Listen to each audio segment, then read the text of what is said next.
안녕하십니까. 대통령입니다. 서울 G20 정상회의가 열흘 앞으로 다가왔습니다. G20 정상회의는 세계 금융위기 이후 세계 경제가 나아갈 길을 정하는 명실상부한 세계 최상위 경제협의체라고 하겠습니다. 월스트리트 저널이 표현했듯이 세계 경제를 실질적으로 이끄는 상임이사회라고 할 수 있습니다. 지금까지 G20 정상회의는 미국, 영국, 캐나다 등 G7 국가들에서 열렸습니다. 이번 서울회의는 선진국이 아닌 나라에서 열리는 첫 회의이며 아시아 국가에서도 처음이라고 하겠습니다. 신흥국도 개최할 수 있다는 새로운 길을 튼 것이고 G20 정상회의가 갖는 역할이나 그 의미를 생각할 때 세계적으로 큰 변화라고 하겠습니다. 더욱이 우리는 의장 역할을 통해서 지구촌의 지속 가능한 발전과 번영에 기여하는 역사적 소명을 수행하게 되었습니다. 향후 세계 경제를 좌우할 의제들을 조정하고 합의를 이끌어내는 막중한 의무가 우리에게 주어졌습니다. 지금은 어느 한 나라의 위기가 곧바로 세계 위기로 연결되는 시대에 살고 있습니다. 금반 정상회의에서 가장 중요한 의제는 4가지로 요약할 수가 있겠습니다. 첫째는 환율 문제입니다.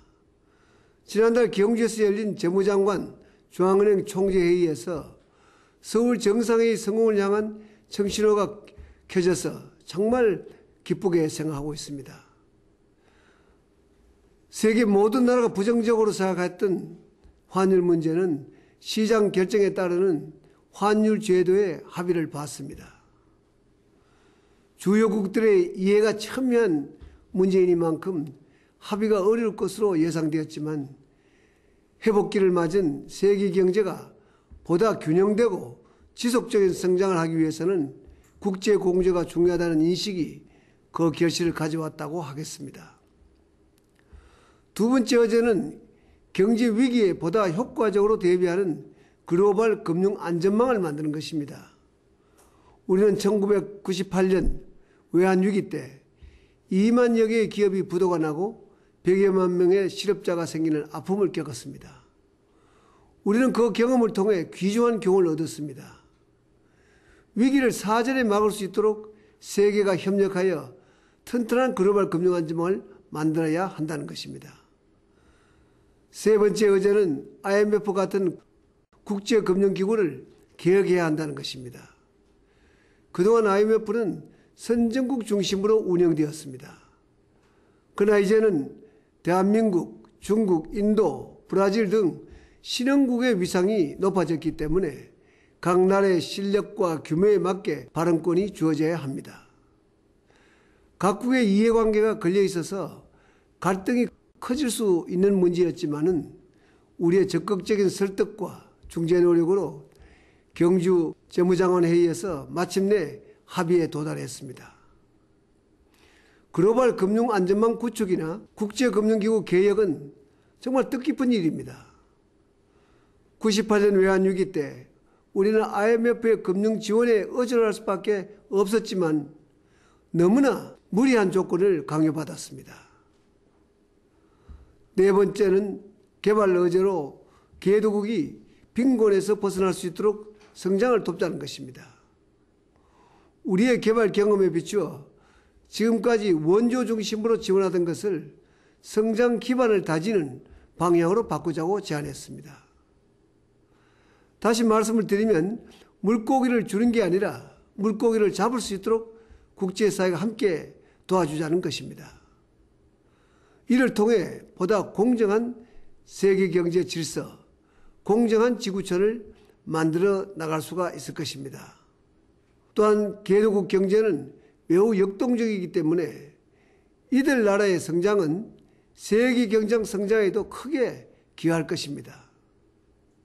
아프리카를 비롯한 많은 저개발 국가들이 크게 환영하고 또한 기대하고 있습니다. 개발 의제를 이끄는 우리나라에 대해 로버트 졸릭 세계은행 총재는 세계 경제 리더 자격을 갖췄다고 높게 평가했습니다. 경주회의가 열리기 전 사실 저는 매우 절박했습니다. 경주에서 합의를 이루지 못하면 서울 정상회의가 성공하기 어렵다고 판단했기 때문입니다. 그래서 미국, 중국, 독일을 위시한 EU 등에 협조를 요청하고 의견을 조율하는 데 전력을 다 쏟았습니다. 저는 각국 대표들에게 이번 회의에서 합의하지 못하면 귀국 교통편은 없을 것이라는 농담 아닌 농담을 했습니다. 긴장된 분위기를 풀기 위한 것이기도 했지만은 반드시 합의를 봐야 한다는 절박한 심정에서 한 말이었습니다. 각국 대표와 주요 외신들은 경주회의에 대해 기대 이상의 중대한 진전이다, 역사적인 성과다라고 평했습니다. 그러나 아직 많은 과제가 남아 있습니다. 서울 정상회의에서는 그간의 합의사항을 실천하기 위한 구체적 틀을 짜야 하고 남은 의제들에 대해 합의를 이뤄내야 합니다. 국제사회도 공조의 필요성에 공감하고 있고 우리도 최선을 다하고 있기 때문에 좋은 결과가 나올 것으로 기대하고 있습니다. 사랑하는 국민 여러분, 우리는 두 차례 경제 위기를 극복해냈습니다. 세계 경제의 중심국가 반열에 올랐고 세계 경제에 관한 최상의 협의체를 할 수 있는 G20 정상회의 의장국이 되었습니다. 또한 한EU FTA 체결에서도 알 수 있듯이 우리는 인권과 민주주의, 시장경제, 법치 같은 인류 보편의 가치와 제도를 실현하는 나라로 국제사회로부터 인정을 받고 있습니다. 국제적 의지를 정하는 능력과 회의를 조율하고 이끄는 힘도 세계가 인정하고 있습니다. 세계 금융위기가 닥쳤을 때 우리는 G20 정상회의에서 보호무역주의 확산을 막자는 주장을 가장 먼저 강력하게 내어놓았습니다. 이는 보호무역주의에 반대하는 합의를 결국 이끌어냈습니다. 경제위기가 시작됐을 때 당시만 해도 1930년대 대공황보다 더 심각한 위기가 예상되었습니다마는 보호무역주의를 국제공조로 막아내면서 위기 극복의 돌파구가 마련되었습니다. 그리고 서울 G20 정상회의 개최를 통해서 대한민국은 국제사회 질서를 주도적으로 이끄는 나라로 한 단계 도약하게 되었습니다. 세계가 우리의 말 한마디, 행동 하나하나를 주시하고 있습니다. 그러므로 우리의 책임은 매우 커졌습니다. 회의 개최의 경제적 효과가 30조 원 정도라고 하고 있습니다. 또는 홍보 효과는 월드컵보다 4배 이상 높다는 전망도 나왔습니다.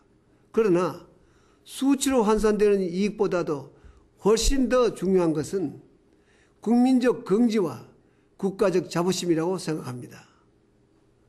이 모든 것이 우리 국민들의 피와 땀으로 이뤄낸 것이기 때문에 우리 모두가 자부심을 가져도 좋다고 생각을 합니다. 지혜로운 사람과 지혜로운 나라는 기회를 결코 놓치지 않습니다. 바로 지금 우리 앞에 기회가 와 있습니다. 우리가 맞이한 이 역사적인 기회를 우리 세대뿐만 아니라 다음 세대, 또 그 다음 세대까지 물려줄 수 있는 최고의 자산으로 만들어내야 하겠습니다. 국민 여러분의 따뜻한 협조를 부탁드립니다. 고맙습니다.